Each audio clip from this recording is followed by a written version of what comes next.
Hey everybody, welcome to Teo's Take. We're doing another unboxing today. We will be unboxing product came out back in 2021. I just decided to buy one. It's a Sony ZV-E10 camera.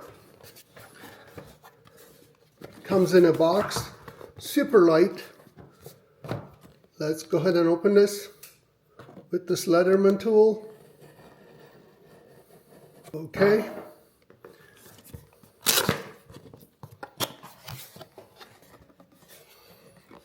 It's so light, felt like I didn't have anything in it if I opened it.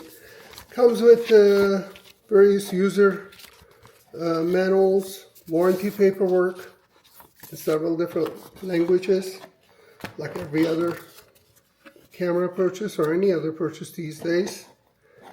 And here's a Type-C to USB-A cable. A neck strap, a camera strap, branded, it says Sony on it.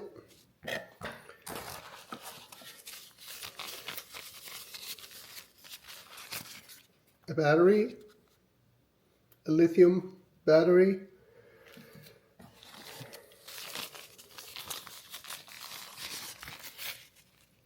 A power brick, Sony branded.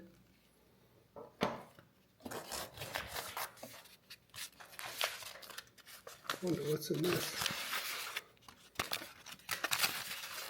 Oh, little dead cat goes on top of the camera.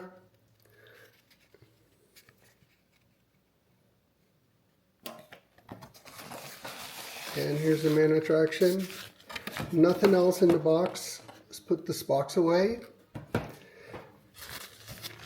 And here's the camera.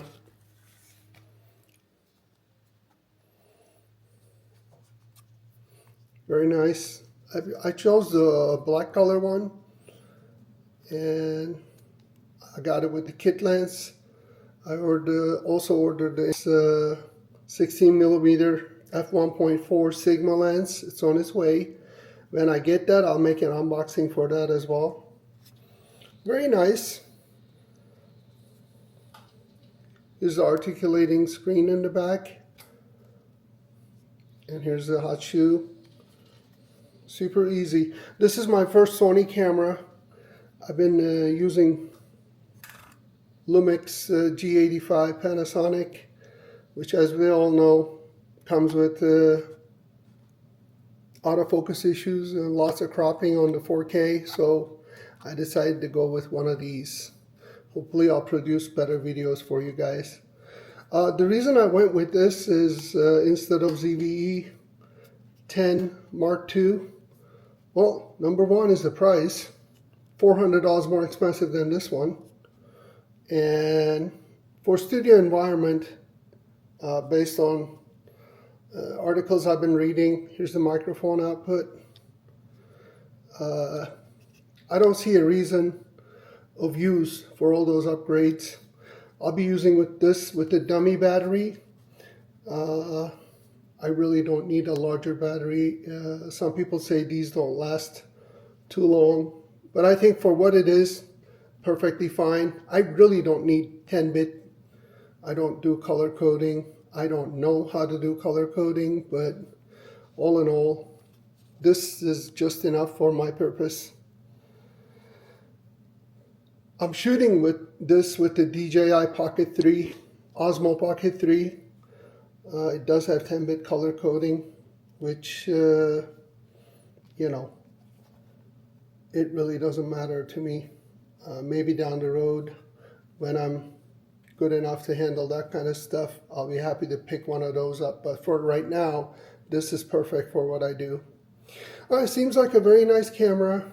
Usual suspects, on-off buttons, memory buttons and things. I really like it. Fairly light.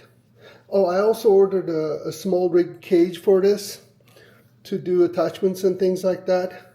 I will do a Sony ZV-E10 accessories or must-haves type of video after this one, so keep an eye on the channel. And Summer's almost over. We're going into Christmas mode, so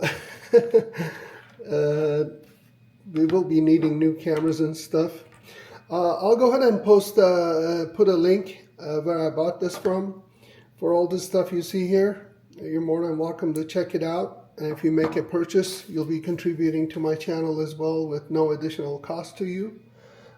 Keep an eye on Teo's Take. Thanks for watching. If you like this content, please go ahead and like and subscribe. And if you have any questions about this camera or anything else on my channel, please feel free to go ahead and shoot a question in the comments. I'll be happy to get back to you as soon as I can.